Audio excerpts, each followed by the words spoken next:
નમસ્કાર મિત્રો, ગ્રેટ ભાવનગર ચેનલમાં આપનું સ્વાગત છે। બોર્ડર 2 ફિલ્મની સ્ટોરી અને વિશેષતા। બોર્ડર 2 ફિલ્મની સંપૂર્ણ સ્ટોરી અને ફિલ્મની ખાસ વિશેષતાઓ કઈ કઈ છે એ જાણવા માટે અંત સુધી નિહાળજો અમારો વિડીયો। અને જો વિડીયો ગમે તો વિડીયોને લાઈક કરજો, શેર કરજો અને અમારી ચેનલ સબસ્ક્રાઈબ કરજો। 23 જાન્યુઆરી 2026ના રોજ રિલીઝ થયેલી ફિલ્મ બોર્ડર 2 એ 1997ની ક્લાસિક ફિલ્મ બોર્ડરની સીધી સિક્વલ નથી, પણ એક સ્પિરિચ્યુઅલ સિક્વલ છે। આ ફિલ્મની વાર્તા પણ 1971ના ભારત પાકિસ્તાન યુદ્ધ પર આધારિત છે। પહેલી બોર્ડર લોંગેવાલાની લડાઈ અને આર્મી પર કેન્દ્રિત હતી, જ્યારે બોર્ડર 2 આર્મી, નેવી અને એરફોર્સના સંયુક્ત ઓપરેશન પર આધારિત છે। સની દેઓલ આ વખતે લેફ્ટનન્ટ કર્નલ ફતેહસિંહ કાલેરના રોલમાં છે। વરુણ ધવન મેજર હોશિયારસિંહ, દિલજીત દોસાંઝ, નિર્મલજીતસિંહ શેખો વાયુસેના અને અહાન શેટ્ટી મહેન્દ્રસિંહ રાવત ભારતીય નેવીના રોલમાં જોવા મળશે।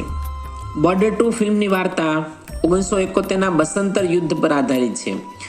આ ફિલ્મ દર્શાવે છે કે કેવી રીતે ભારતીય સૈન્ય, આર્મી, નૌકાદળ અને વાયુસેના એ ઓછા સંસાધનો હોવા છતાં પાકિસ્તાની સેનાને પીછેહટ કરવા માટે મજબૂર કરી। તેમણે કેવી રીતે વ્યૂહાત્મક રીતે મહત્વપૂર્ણ ચિકન નેક કોરિડોરને સુરક્ષિત રાખ્યો અને પઠાણકોટ જમ્મુ હાઈવેને બચાવ્યો, તેની આ શૌર્યગાથા છે। ફિલ્મની શરૂઆત થાય છે 1971ના સમયથી, જ્યારે પાકિસ્તાન બે ભાગમાં વહેંચાયેલું હતું, પશ્ચિમ પાકિસ્તાન અને પૂર્વ પાકિસ્તાન, જે અત્યારે બાંગ્લાદેશ કહેવાય છે। પૂર્વી પાકિસ્તાનના લોકો પોતાની ઓળખ અને પોતાના હક માટે લડી રહ્યા હતા, પરંતુ પાકિસ્તાની સૈન્ય તેમના પર અત્યાચાર કરી રહ્યું હતું। આથી પૂર્વી પાકિસ્તાનના લોકો ભારતની સરહદે ભારતની શરણ લેવા માટે આવ્યા લાગ્યા। ભારત માટે આ સમય પાડોશી દેશ કરતાં ઇન્સાનિયત અને માણસાઈનો અને સહિષ્ણુતાનો પ્રશ્ન બની ગયો હતો। લાખોની સંખ્યામાં શરણાર્થીઓને સાચવવા અને પાડોશી દેશ સાથે યુદ્ધ થાય તેવા સંજોગો ઊભા કરવા, આ બધું ભારત માટે સામાન્ય ન હતું। ભારતની આ માણસાઈની પ્રવૃત્તિ પાકિસ્તાનને પસંદ ન હતી। આથી પાકિસ્તાને ભારતના પશ્ચિમ સરહદે આક્રમણો શરૂ કર્યા અને યુદ્ધોની શરૂઆત થઈ। ફિલ્મની શરૂઆત થાય છે ભારતીય આર્મી લેફ્ટનન્ટ કર્નલ ફતેહસિંહ કાલેરના પાત્રથી, એટલે કે સની દેઓલથી। કર્નલ ફતેહસિંહને ખબર પડે છે કે પાકિસ્તાની સૈનિકો ભારતમાં ઘૂસી ગયા છે અને આપણા કેમ્પો પર નજર રાખી રહ્યા છે। ફતેહસિંહ એ પાકિસ્તાનીઓ પાસે પહોંચે છે અને તેમની જબરદસ્ત પીટાઈ કરે છે। તેમને સરહદ પાસે લઈ જાય છે અને કહે છે કે અમારી સીમા સરહદમાં ઘૂસવાની કોશિશ કરશો તો પાકિસ્તાનમાં લાશોના ઢગલા થઈ જશે। પછીના સીનમાં વરુણ ધવન એટલે કે મેજર હોશિયારસિંહ દહિયાની એન્ટ્રી થાય છે, જે પોતાની ટીમ સાથે પાણી લેવા માટે ગયા હોય છે, પરંતુ ત્યાં તેમનો ભેટો થાય છે પાકિસ્તાની સૈન્યનો। બંને સામસામે બંદૂક તાકે છે। એ સમયે હોશિયારસિંહ ચાલાકીથી કહે છે કે જો તમે બંદૂક ચલાવી તો અહીંથી થોડે દૂર અમારા સૈનિકોની ફોજ છે, એ તમારા પર એટલી ગોળીઓ ચલાવશે કે તમે પોતાને ઓળખી પણ નહીં શકો। આ સાંભળી પાકિસ્તાની સૈનિકો ત્યાંથી ચાલ્યા જાય છે। ખરેખર હોશિયારસિંહ હોશિયાર હોય છે, કારણ કે ત્યાં ભારતીય સૈનિકોની ફોજ નજીકમાં ક્યાંય હોતી નથી। પછીના સીનમાં ફ્લાઇંગ ઓફિસર નિર્મલજીતસિંહ શેખો એટલે કે દિલજીત દોસાંઝને બતાવાય છે, જે સાથી ઓફિસરને કહે છે કે દેશ માટે લડવાનો મોકો મળશે તો એકલા હાથે જ બધા દુશ્મનોનો ખાત્મો કરી નાખશે। પછી એન્ટ્રી થાય છે નેવલ ઓફિસર મહેન્દ્રસિંહ રાવત અહાન શેટ્ટીની।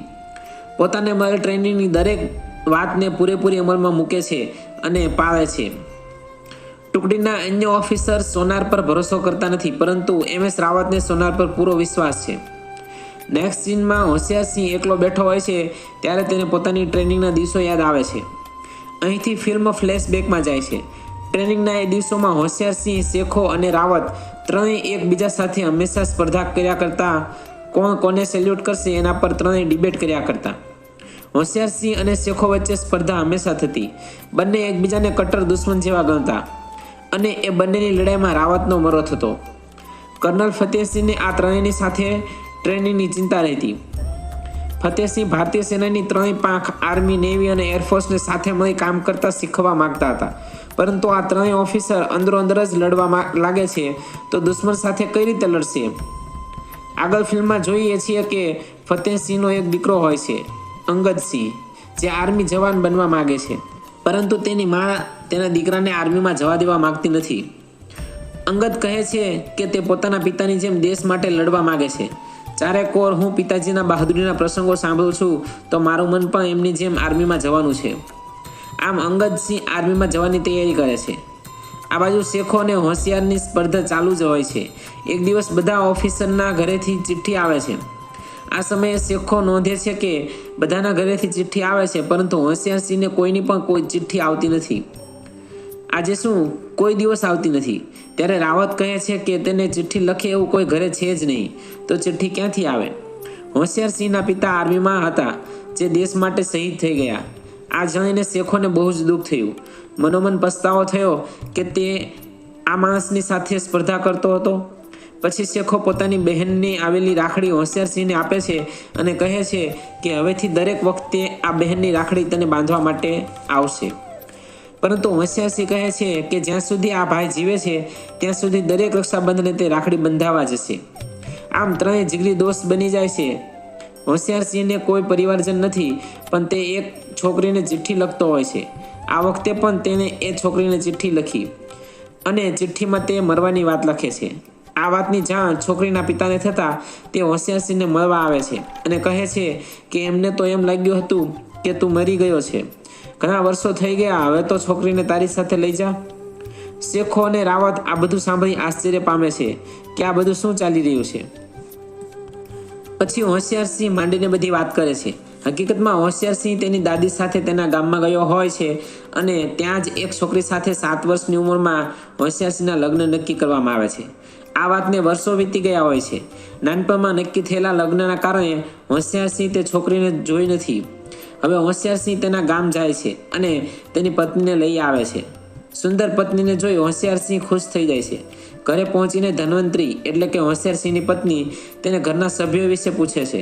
હોશિયારસિંહ કહે છે કે તેના પિતા આર્મીમાં હતા અને હવે હયાત નથી.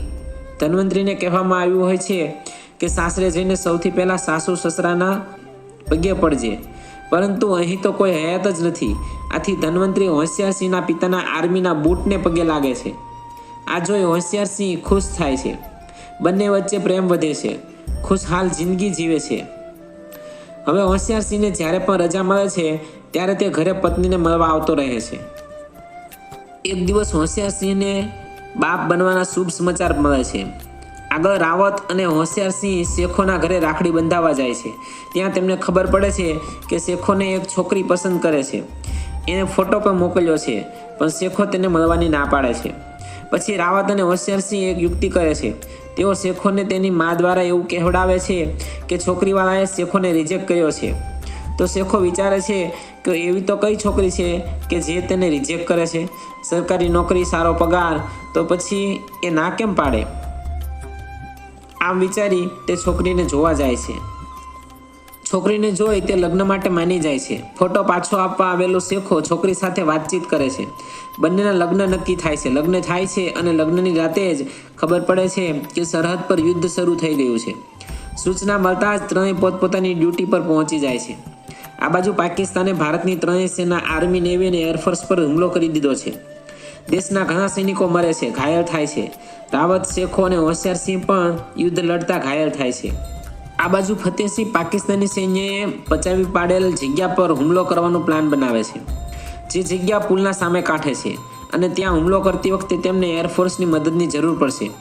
આથી ફતેહસિંહ એરફોર્સને મદદ માટે તૈયાર કરે છે. ફતેહસિંહ પુલના રસ્તા પર આવેલા પાકિસ્તાની સૈનિકોને મારી આગળ વધે છે. ફતેહસિંહ પાકિસ્તાની એર સપોર્ટની જગ્યા પર પહોંચી જાય છે. ત્યારે ત્યાં પાકિસ્તાની જનરલનો ફોન આવે છે.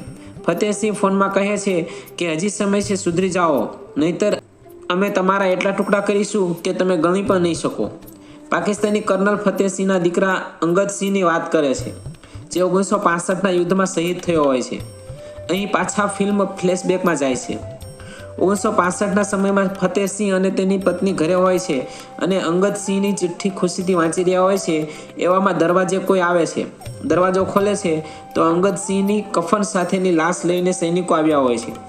આ જોઈ ફતેહસિંહ અને તેની પત્ની અત્યંત દુઃખી થઈ જાય છે. પાછા ફિલ્મ વર્તમાન એટલે કે 1971માં આવે છે.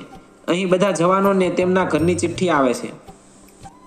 બધા જવાનો ચિઠ્ઠી મળવાથી ખુશ થઈ જાય છે. હોશિયાર સિંહને પણ તેની ચિઠ્ઠી મળે છે. તેની પત્નીએ લખ્યું હોય છે કે તે એકાદ અઠવાડિયામાં બાપ બનવાનો છે. હોશિયાર સિંહ ઈચ્છે છે કે તેને દીકરી થાય અને તેની પત્ની દીકરો આવે તેમ ઈચ્છે છે. બીજી બાજુ MS રાવતના જહાજ પર થોડા સમય પહેલા હુમલો થયો હોય છે, જેના કારણે જહાજના અમુક ફંક્શન કામ કરતા બંધ થઈ જાય છે. ત્યાં પાછો પાકિસ્તાની સૈન્ય હુમલો કરે છે. જહાજમાં પાણી ઘૂસી જાય છે અને ડૂબવા લાગે છે. હુમલામાં ઘણા જવાનો જખમી થાય છે. પછી રાવતસિંહ વળતો પ્રહાર કરે છે, દુશ્મનોના જહાજને નિશાન બનાવે છે.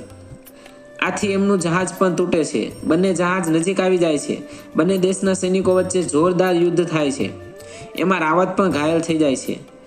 ઘાયલ રાવત મરતા મરતા દુશ્મનના સબમરીનને નષ્ટ કરી નાખે છે અને પોતે પણ શહીદ થાય છે.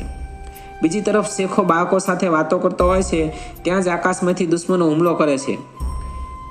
4-5 જેટ હુમલો કરે છે. તેની સામે શેખો એકલો જ તેમની પાછળ પડે છે. તે એક પછી એક એર જેટને ખતમ કરી નાખે છે. છેલ્લે એક એર જેટ બચ્યું હોય છે અને શેખો બહુ જ જખમી થઈ ગયો હોય છે. છતાં તે છેલ્લા એર જેટનો ખાત્મો બોલાવી દે છે અને શહીદ થઈ જાય છે. હોશિયાર સિંહને રાવત અને શેખોની શહીદીની જાણ થાય છે. તે ખૂબ દુઃખી થઈ જાય છે અને દુશ્મનો પર રોષે ભરાય છે. હોશિયાર સિંહ પોતાની ટુકડી લઈ દુશ્મનો પર વળતો હુમલો કરવાની યોજના બનાવે છે. એ એવી જગ્યાએ હુમલો કરશે જ્યાં દુશ્મનોએ કબજો જમાવેલો હોય છે. બીજી બાજુ ફતેહસિંહ પણ એવી જગ્યા પર જવા યોજના બનાવે છે જ્યાં દુશ્મનો કબજો કરવાની તૈયારીમાં હોય છે. આ બાજુ હોશિયાર સિંહ દુશ્મનોને જોરદાર ટક્કર આપી રહ્યો હોય છે અને તે વિજય મેળવવા તરફ આગળ વધી રહ્યો હોય છે અને દુશ્મનોનો ખાત્મો બોલાવતો જાય છે. આ બાજુ ફતેહસિંહ જે જગ્યાએ દુશ્મનો આવવાની રાહ જોઈ રહ્યા હોય છે ત્યાં દુશ્મન દેશના સૈનિકો શસ્ત્ર સરંજામ અને બોમ્બ ટેન્ક સાથે હુમલો કરે છે. ભયંકર યુદ્ધ ખેલાય છે બંને વચ્ચે. શસ્ત્રો અને વિશાળ સૈનિકો હોવા છતાં નાની ટુકડી અને ફતેહસિંહ દુશ્મનોને જોરદાર ટક્કર આપે છે. ફતેહસિંહ એકલો જ દુશ્મનોને ભારે પડી જાય છે. યુદ્ધ કરતાં કરતાં ફતેહસિંહ ટેન્કની સામે બહાદુરી બતાવે છે અને ટેન્કને પણ ખતમ કરી નાખે છે. અંતમાં ફતેહસિંહ એ વ્યક્તિને પણ શોધી કાઢે છે જેને તેના દીકરા અંગદસિંહને મારી નાખ્યો હોય છે. ફતેહસિંહ એને મારી નાખવાની તૈયારીમાં હોય છે ત્યાં તેના દીકરાની ચિઠ્ઠી પડે છે અને ફતેહસિંહ એને જીવતો જવા દે છે. આ બાજુ વિજયની નજીક પહોંચેલા હોશિયારસિંહ પર બીજું પાકિસ્તાની સૈન્ય ટેન્ક સાથે હુમલો કરવા આવે છે. તે બહુ જ ઘાયલ થાય છે. ટેન્ક સામે હોશિયારસિંહ આવી જાય છે. ટેન્કનો માણસ હોશિયારસિંહને મારી નાખવાની તૈયારીમાં હોય છે.